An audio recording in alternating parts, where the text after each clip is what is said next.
তোর ঠোঁটটা তো অনেক সুন্দর, একটা কিস করতে দিবি? তুই আমার ফ্রেন্ড, বয়ফ্রেন্ড না যে তোকে কিস করতে দিব। বললাম একটা কিস করতে দে। তুই কি আমার বয়ফ্রেন্ড নাকি যে তোকে কিস করতে দিব? হ্যাঁ, এখন থেকে আমি তোর বয়ফ্রেন্ড, এবার কিস করতে দে। আসছে আমার বয়ফ্রেন্ড, তোর মতো বয়ফ্রেন্ড আমার লাগবে না। অনুর মাথাটা ধরে ওর ঠোঁটে কিস করতে লাগলাম। অনু অনেক ছাড়ানোর চেষ্টা করছে কিন্তু ব্যর্থ হচ্ছে। কিস করার পর অনু আমার দিকে আগুন চোখে তাকিয়ে আছে। আমি সেখান থেকে দৌড়ে চলে আসলাম। অনু পেছন থেকে বলছে, ফাজিল ছেলে, তুই আমার সামনে আসিস, দৌড় দিলি কেন? তোর মাথা ফাটিয়ে দিব। কি হলো, এভাবে রেগে আছিস কেন? তো কি করব, ওই ফাজিল ছেলেটাকে হাতের কাছে পেলে খবর ছিল ওর। তোদের মাঝেই আবার নতুন কি? তা আশিক কি করছে শুনি? বলা যাবে না। তাহলে তো শুনতেই হয়, বল না দোস্ত, কি করছে? বললাম তো বলা যাবে না। কিস করেছে নাকি তোকে? ও কি করে বুঝলো আশিক আমাকে কিস করেছে? ওই, তুই কি করে বুঝলি? তুই তো বললি বলা যাবে না, তাই বুঝিনি না। কি বোকা রে আমি। সব হয়েছে ওই ফাজিলটার জন্য। কাউকে বলিস না আবার তুই। আশিক মেয়েদের সাথে আড্ডা দিচ্ছিল, এটা দেখে তো অনুর রাগ হলো অনেক। আশিক কোনো মেয়ের সাথে আড্ডা দিক এটা অনু চায় না। অনু আশিকের কাছে গিয়ে বলল, তুই এখানে কি করছিস? তোকে আমি পুরো ক্যাম্পাসে খুঁজছি। দেখছিস না কি করছি? তুই যা, তো বিরক্ত করিস না। দেখাচ্ছি তোকে, এখনই তুই আমার সাথে আসবি। আমাকে তুই এভাবে জোর করে নিয়ে যাচ্ছিস কেন? মেয়েগুলো কি ভাববে? যা ভাবার ভাবুক। তুই ওদের সাথে আড্ডা দিচ্ছিস কেন? ইচ্ছে হয়েছে তাই। তুইও তো কত ছেলেদের সাথে আড্ডা দিস, তখন তো আমি কিছু বলি না। তাহলে এখন আমি আড্ডা দিলে তোর সমস্যা কোথায়? আমি তোর মতো এতজনের সাথে আড্ডা দেই না। আর যখন আড্ডা দেই তখন তুইও সাথে থাকিস।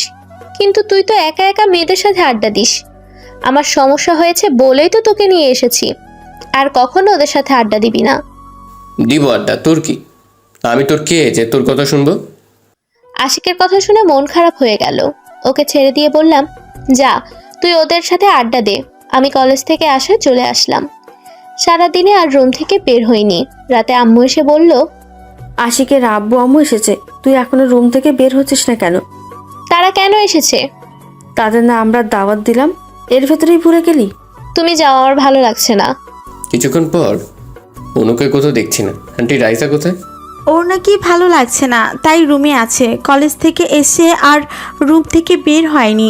তোমার সাথে কিছু হয়েছে? তেমন কিছু না, আমি গিয়ে দেখছি। আচ্ছা যাও, দেখো কি হয়েছে। অনু রুমে গিয়ে দেখলাম ও মন খারাপ করে শুয়ে আছে। আমি এসেছি তারও খেয়াল নেই ওর। আমি কি ওর পাশে শুয়ে পড়লাম। তুই এখানে কেন এসেছিস? যা ওই মেয়েগুলোর পাশে গিয়ে শুয়ে পড়। তাদের কাছে তো যাবই, এখন তোর পাশে শুয়ে থাকবো। তুই যা তো, আমার ভালো লাগছে না। অনুকে জড়িয়ে ধরলাম। অনু ছাড়ানোর অনেক চেষ্টা করলো কিন্তু ব্যর্থ হলো। আমাকে জড়িয়ে ধরেছিস কেন? ছাড় আমাকে। ওই মেয়েগুলোকে গিয়ে জড়িয়ে ধর। মেয়েগুলোকে তো জড়িয়ে ধরবোই, এখন তোকে জড়িয়ে ধরে শুয়ে থাকবো। তুই ছাড় আমাকে, আমি কিন্তু চিৎকার করব। ওনার কিছু বলার আগে ওর ঠোঁটের সাথে আমার ঠোঁট মিলিয়ে দিলাম। অনেকক্ষণ পর ছাড়লাম। আমাকে কিস করলি কেন? আমি কি তোর বিয়ে করা বউ নাকি যে যখন ইচ্ছা হবে কিস করবি? এখন না হলেও সামনে তো বউ হবি, তাই আগে থেকে প্র্যাকটিস করে রাখছি। ওই মেয়েগুলোকে কিস করে প্র্যাকটিস কর, যা। আচ্ছা যাচ্ছি তাহলে। আমি চলে যেতে লাগলে অনু আমাকে টান দিয়ে ওর উপর ফেলে দিল। আমার ঠোঁটে কিস করতে লাগলো।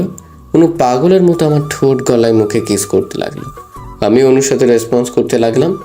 যখন আর একটু গভীরে যাব তখনই হুঁশ ফিরল আমাদের। আমি ছাড়া আর কখনো কোনো মেয়ের সাথে কথা বলবি না। তোর যখন কিস করতে ইচ্ছে করবে আমাকে করবি। তুই কে আমার? বউ তোর। ভালোবাসি সেটা বলে দিতে কি সমস্যা? বলবো না, আমার ইচ্ছে। তুই বল। আমিও বলবো না। আশিকের উপরে উঠে বললাম, ওই তাড়াতাড়ি বল।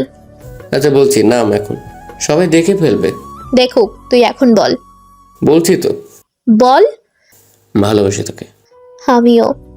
ভালোভাবে বল। ভালোবাসি রে, খুব তোকে। I love you Ashiq, I love you. হঠাৎ সবাই এসে বললো, বুঝেছি, খুব তাড়াতাড়ি তোমাদের বিয়ে দিতে হবে। আমি আর অনু দুজনেই লজ্জা পেলাম। অনু লজ্জায় আমার বুকে মুখ লুকালো। আমি খাবার দিয়ে যাচ্ছি। অনু দুপুরেও খাইনি। একটু পরই আন্টি খাবার নিয়ে আসলো। আমি অনুকে খাইয়ে দিচ্ছি।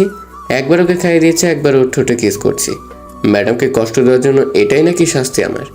এখন তো অনু আমার বউ, তাই কিস করতে আর অনুমতি লাগবে, আর ভয়ও পেতে হবে না। যখন ইচ্ছে হবে তখন কিস করতে পারবো। খাওয়ার পর অনু আমাকে জড়িয়ে ধরে শুয়ে পড়লো, আর আমি অনুর মায়াবী মুখটার দিকে তাকিয়ে আছি আর একটু পর পর কিস করে যাচ্ছি। কিছুদিন পর আমাদের বিয়ে, সবার দাওয়াত রইল, আর কয়টা বাচ্চা নিব সবাই কমেন্টে বলবেন।